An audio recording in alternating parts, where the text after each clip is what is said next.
Hello, Marcia Cavanaugh. Thanks so much for joining us. Few issues can surpass COVID for public attention, but this week race did, including demands for police defunding. A Louisiana congressman has a moment during a committee hearing, an historic bust being snatched and dumped into the river. We'll cover those stories, as well as a Supreme Court ruling on gender rights, and, of course, the latest count on COVID. Errol is off tonight, but joining us are Dave Cohen, news director, WWL Radio, Ramon Antonio Vargas, reporter, The Times-Picayune, The New Orleans Advocate, Stephanie Grace, columnist, The Times-Picayune, The New Orleans Advocate. All righty, guys, let's go over to Dave first. And still, COVID certainly is prominent in the news, and we're getting news that we're seeing some numbers increasing again, which certainly is disconcerting, but then at the same time kind of confusing. We're hearing that some of the numbers were subtracted. So what's up with that? Well, the bottom line is that we are continuing to see the case count increase. We're seeing more coronavirus across the state, and some regions of the state are seeing what the governor calls concerning spikes in the number of cases. So as the governor this weekend will sit down and dig into the data deeper to decide next week, are we going to phase 3? Are we staying at phase 2? Do we go back to phase 1? It's kind of mixed data. The greater New Orleans area is continuing to do pretty well, all things considered, having amongst the slowest growth of cases now anywhere in the state. The biggest problems we're seeing are in the Lake Charles metropolitan area, the Lafayette metropolitan area, and the Alexandria metropolitan area. And so he's going to have to take all of that into consideration. You mentioned yesterday we didn't get a report on the number of new cases. They were digging into the data and they were checking things. Today they announced that there were more than 1,600 duplicate cases that they've been reporting for some time now that should not have been in that case count. So they removed those. But even with that, we're still at more than 48,000 cases now confirmed in Louisiana. And today there were 760 new cases added to the total, which to some people is alarming and concerning.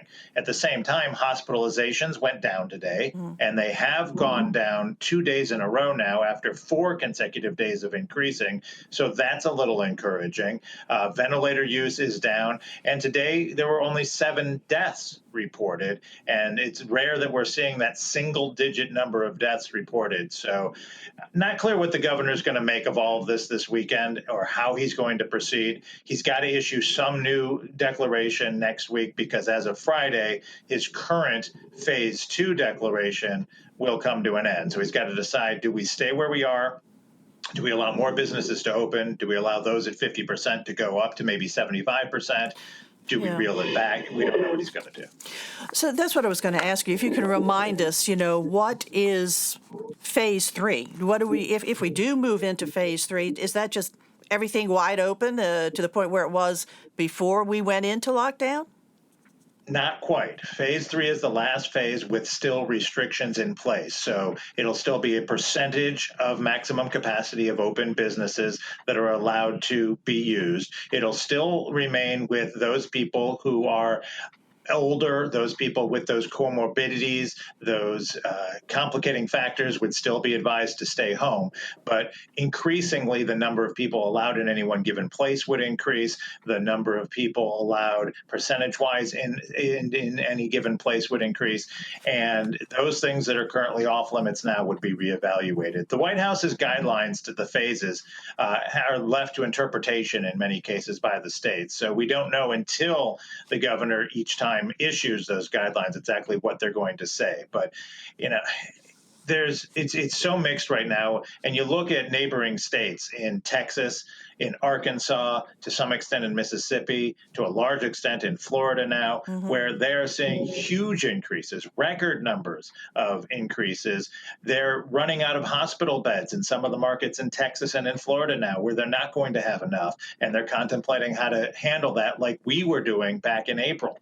So you heard the mayor expressed that, they came in a couple of weeks after 8 days after the city to enter phase 2, technically. There's no movement right now on when we might see anything change there. And the governor of New York, for example, today said something very interesting that we haven't been able to get an answer from Louisiana Governor John Bel Edwards on. New York is considering travel restrictions, saying we have worked so hard and fought so hard to bring down the cases there that he's thinking he might do what Texas and Florida did Wow. a month ago and say, if you come to our state, you're going to have to quarantine for 2 weeks. Wow. And we don't know if Governor Edwards is considering that here with Texas and Florida, for example, having so many cases. Might he consider doing that to people from those I mean, states? he's under such pressure to get tourism back, though. That's a really hard call for him, though. Yeah, right. I mean, getting tourism how back do you is so balance important. And to have people drive in, and of course, they would be driving in from these states. Yes, but driving in from states where they have a much higher Yeah. percentage now Right. of I mean, it's interesting. coronavirus in those states. He said the other day, we're kind of on a pace where we could be Texas in a couple weeks if people don't start taking masks more seriously, things like that. It was some really tough talk from him.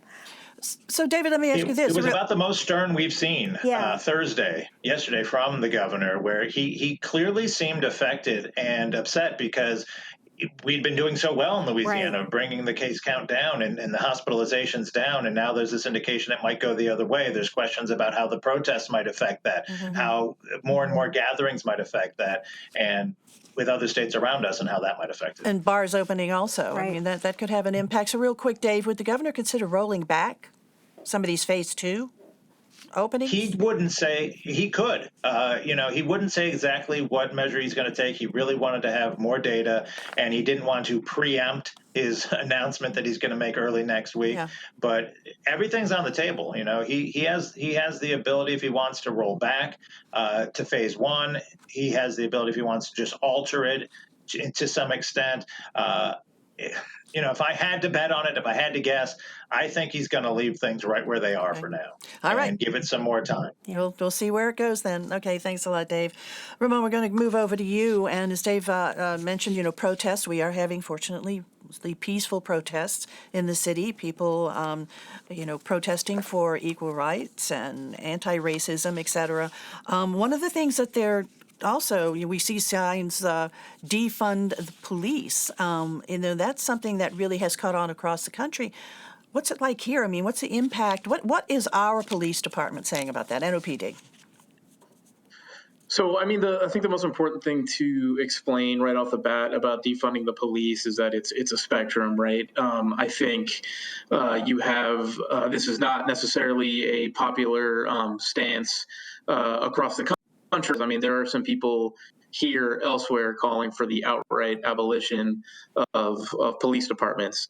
That concept does not seem to be having many takers among people in political office here, and even among reform advocates who have worked hard on the 2012 consent decree that the New Orleans Police Department signed with the federal government that has resulted in fewer police brutality complaints in the city, as well as just a higher satisfaction, citizen satisfaction survey rankings is, for what those surveys are worth. And that's all, since the document was signed in 2012. And so I think that there is just kind of taking it all into account, what, the signs that you're seeing at the protest, the speeches that you're kind of hearing at the protest.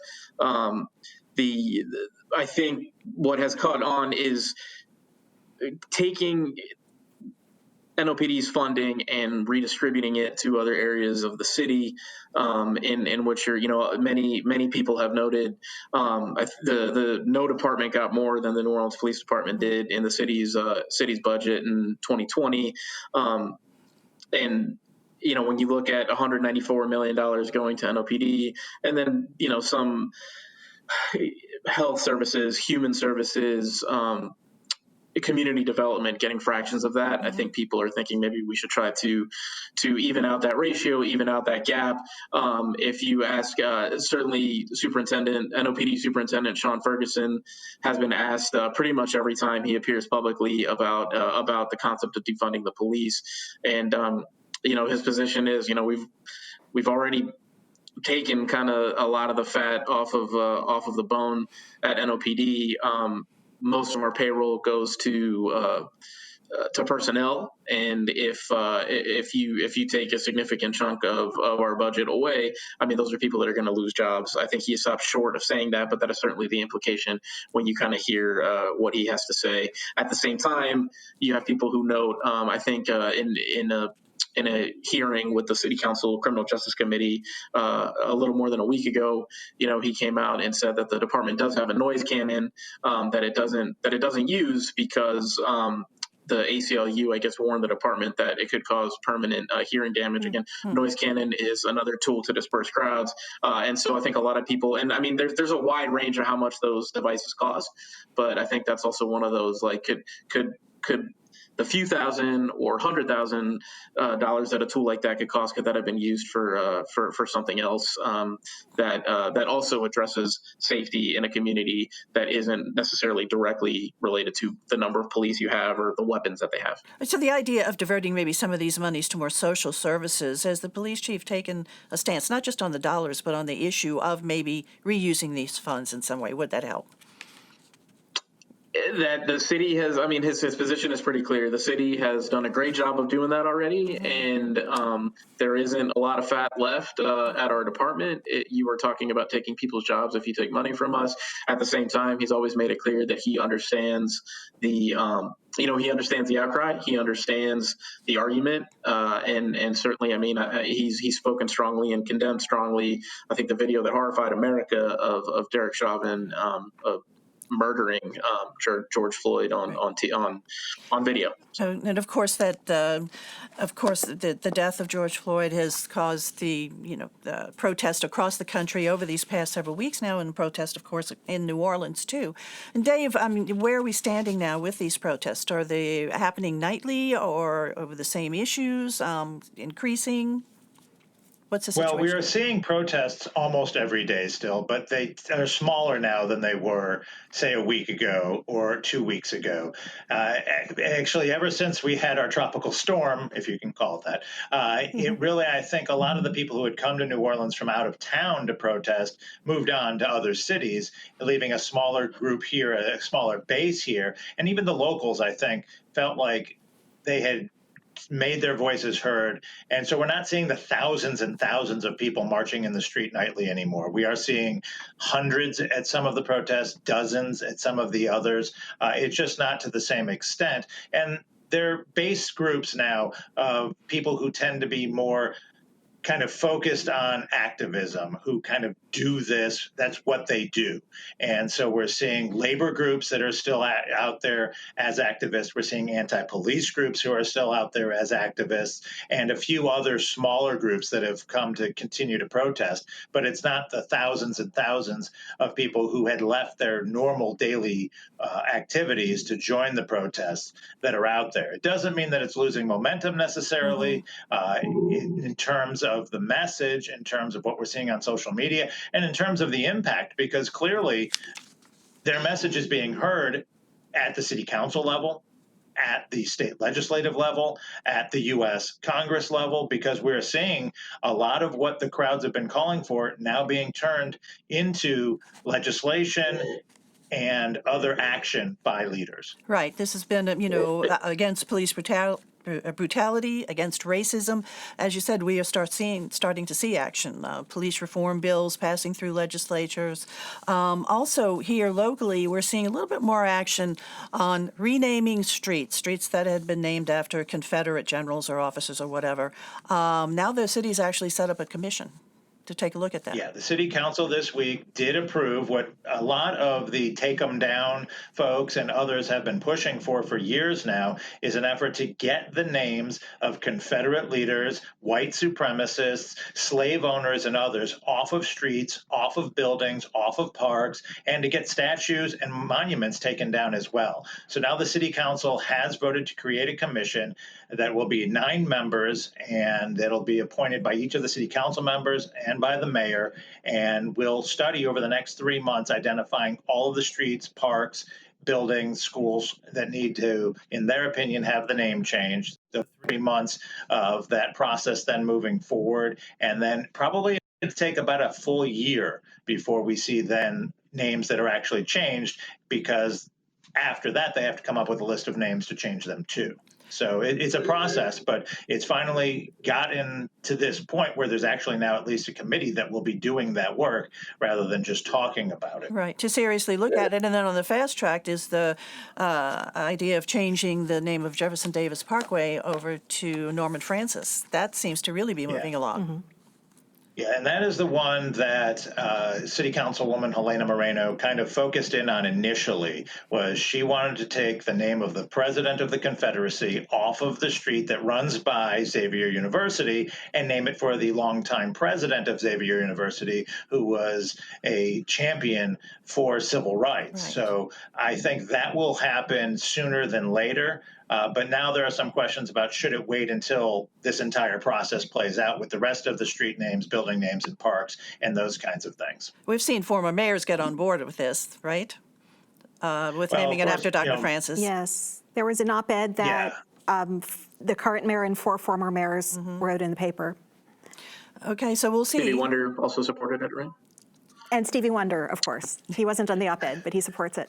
Although, interestingly, when Moreno first introduced it, several of the council members said, hold up, we're not sure that, while they love Norman Francis, they said, well, aren't there other people who maybe we should consider and who would be deserving? And I think that's why it grew now into this larger committee that's going to look at all of the street names, all of the parks, all of the city assets, and bring to bear all of the names that they think of deserving people who maybe should replace those names. And there's certainly this feeling that, this is kind of an opportunistic moment for something like that, we're talking about base names and taking down statues and all of these things. And also, we see that there's a couple of folks are launching campaigns for certain names to rename Robert E. Lee. Robert E. Lee, yeah. Yeah, Jimmy and Samuel Bararner is encouraging that we rename it for Allen Toussaint, who actually lived there until the time of his death in 2015, not Robert E. Lee. Okay, guys, well, let's move on over now to you, Stephanie, because Congressman Cedric Richmond, he had, as we said, quite a moment. He did. On the Hill. Well, as we were talking about, there is, there's movement all over on these issues, finally addressing police violence and tactics and things that have really become the focus since George Floyd's death and these protests and other deaths that we know about and videotaped. It really has the kind of understanding of the systemic nature of this, I think, has really hit a critical mass. And in Congress, too. And one thing that's interesting is Democrats and Republicans in Congress. They all want to do something. They don't necessarily want to do the same thing. And of course, Democrats control the House, Republicans the Senate. So there was a markup on the House bill, which is more aggressive than the Senate bill, the Democratic bill. Some differences on things like, mandates versus suggestions, and are they going to attack something called qualified immunity, which makes it hard to sue police officers, things like that. And this was a hearing in the Judiciary Committee. Cedric Richmond, our congressman from New Orleans, also represents Baton Rouge, is on that committee. And he had a moment that really went viral, that I think a lot of people in this country know who he is, who maybe didn't before. And it was just very powerful and very dramatic. And the context was some of the Republicans, the more partisan Republicans, were doing things like saying, well, if we have a crime bill, we have to talk about Antifa. We have to talk about what happened to Mike Flynn, the kind of Trump official who's been in this crazy convoluted situation with the FBI. And he just at one point said, stop, just stop. That's not what this is about. This is about what's happening in my community. I am a Black man who went to a great high school, he didn't mention, but it was Franklin, who's been targeted by police, who is raising a Black son, and the danger to my community right now is law enforcement. That's what we're talking about. You can take these other issues and you can pass other bills. Don't diminish the importance of what's happening in my community by piling all this other political stuff on.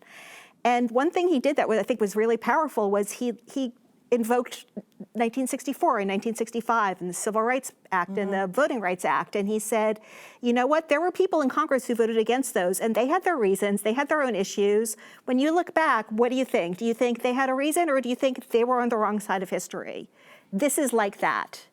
So stop it. It's not about you. Stop. And again, it was very powerful. He did get into kind of a fight at the end with a Republican congressman named Matt Gaetz, who's really kind of a provocateur. He's, if you remember, he's the one who wore a gas mask to Congress when the COVID thing first started. And, Cedric does have a... Then caught it. I'm sorry? And then he was quarantined. Did he actually have it? I know he was exposed to it. I might be wrong about that. I apologize. But he... And there was this kind of weird moment where, Cedric had talked about his African-American son, and Matt Gaetz said, "Are you saying you love your non-white son more than I love my non-white son?" And kind of no one really knew he had a son, and he, it turns out, has been raising a young man from Cuba, and there's a whole strange thing going on there. But it was kind of a diversion, but it was, again, Richmond said, this is not about any of that. This is about what is happening to the African-American community, and we need to talk about that. And if you're trying to take it and hijack it or attach your own issue to it, you're part of the problem because you don't understand how serious it is. Quite a firm stance he took. It was really amazing. It really, and so the bill, it continues to move through. And the bill continues to move through. Okay. So again, this is a bill that should make it through the House. The question is what happens when it comes to the Senate. The Senate, yeah. Okay. All right, Steph, thanks a lot. Ramon, over to you. We talked about street names and, changing some street names and also statues coming down. Well, some folks took it upon themselves to take down a bust in downtown.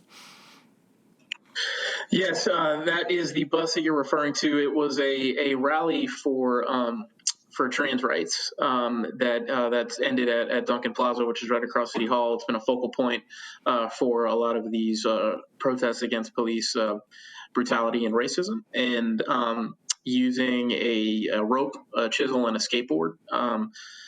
Some protesters were able to take down the bust of John McDonough, who, of course, people know left a lot of land to the city when he died in the 19th century to open public schools. He also owned slaves, and so I think people protesting police brutality and racism for sure hold him up as a symbol of white supremacy and racism, and also hold him. And the bust, I guess, honoring him is also a symbol of those things that they are protesting. So they took it to the Mississippi, loaded onto a truck, take it to the Mississippi River, toss it into the river. 2 people were arrested in connection with that. I guess they were accused of driving the statue over to the river, and then. The next day, another group of men goes and fishes it out of the Mississippi River, and then whisked it away. It took a little bit to figure out kind of where it was. Don't think we've quite figured out exactly where it spent the interim, but it is now back in the city's hands. They announced that today, and it is in a warehouse, I guess, where they're going to figure out what to do with it. Yeah, and then that's a similar fate that was met by the 3 Confederate statues, as well as the White League Monument that were taken down in 2017. Right. Well, the mayor was really pretty firm about this one, though, that this was not acceptable in the way that it was done. Sure. I mean, obviously, in 2017, the city removed, oversaw a process and removed it. This was, I guess, they accused really the 2 groups of stealing city property. It obviously drew some sharp criticism from protesters who just the position of defending, I guess, and calling this the statue of some people holding him up as a slaveholder, and the city wanting to call that property. But at the same time, the city drew a hard line and said there is a process that we are going to talk about removing statues like this that we have to honor. All right. Thanks a lot, Ramon. Steph, we're going to wrap up with you.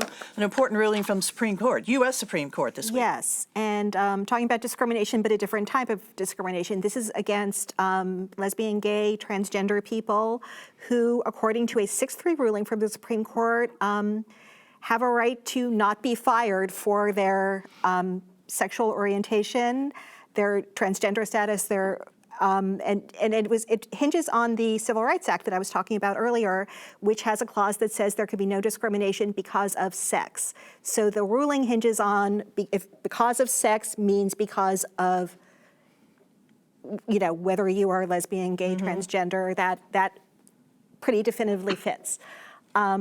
Interesting thing about the ruling. One is it was written by Neil Gorsuch, who of course was Donald Trump's first appointee. It was a 6-3 decision. So 2 of the Republican appointees sided with the liberals. So not only sided, but one of them authored it. So that was a pretty powerful statement. The other one is it really kind of brings to an end this long-running fight in Baton Rouge between John Bel Edwards and Jeff Landry. John Bel Edwards, the governor, had issued an executive order when he was first elected saying the state will not discriminate based on these factors in its own employment, and also if you want to be a contractor with the state, you cannot discriminate. And Jeff Landry challenged it, the Republican kind of ideologically oriented attorney general. He said the governor was exceeding his authority because the legislature had not accepted these people as part of a protected class. And they could do that. Now, of course, politically, they don't want to do that. So it ended up in court, and actually Jeff Landry won. So this executive order, which basically that was similar to one that Kathleen Blanco and Edwin Edwards had issued with no problem at all, was thrown out. And, the governor kept saying, look, discrimination is not a Louisiana value. And apparently it's not an American value either, and it's not an American legality. So Supreme Court has taken a stand. Supreme Court has taken a stand, and it applies to the states, and that's that. Okie doke. All right, Steph. All right, guys, time for some other news that's popping around. Let's start with you, Dave. Well, we've had 3 high-profile fires over the last 3 days that we don't know the causes of yet, that have people wondering and wanting to know. Last night, of course, it was the Quarterhouse Hotel, where it took 80 New Orleans firefighters 6 hours to get that under control. The good news is only a portion of the attic and the 5th floor of that historic structure that was damaged. They contained it to that. But the day before, we saw Parlay's Bar in Lakeview and Lakeview Burgers and Seafood, a restaurant adjoining that both were destroyed by fire. And the day before that, it was Gendusa's in Kenner's Rivertown. We're waiting to hear from fire investigators from the state fire marshal, from Kenner, and from New Orleans as to what caused these 3 fires in 3 days. But it does have people puzzled and wondering. You're right. Okay. Yeah, if you look at social media, everyone has a conspiracy theory. Ramon. The leader of the West Jefferson NAACP today condemned the actions of some protesters that got into a little skirmish with the Jefferson Parish Sheriff's Office at a protest on Tuesday. It's one of the couple that has maybe gotten less peaceful in the area. The overwhelming majority of them have been peaceful. She also, I guess, criticized the sheriff's office for its response. There will be a story online later today and in the newspaper tomorrow. If I can borrow one other second, I apologize for the error earlier with Congressman Gates. He did not contract the virus. He did have a scare. Okay, all right. Apologize. All right. Steph, quick. Some changes on the New Orleans City Council, at least temporarily. Jared Brissett, the councilman from District D, had a DWI, pretty high profile last week. He's gone into rehab. One of the things he's in charge of is the budget. He's chair of the budget committee. That temporarily at least goes to Helena Moreno, one of the at-large members. Okay, we have to leave right now. Thanks, guys. Thank you all for watching us. We'll see you again next week for Informed Sources. Have a good evening.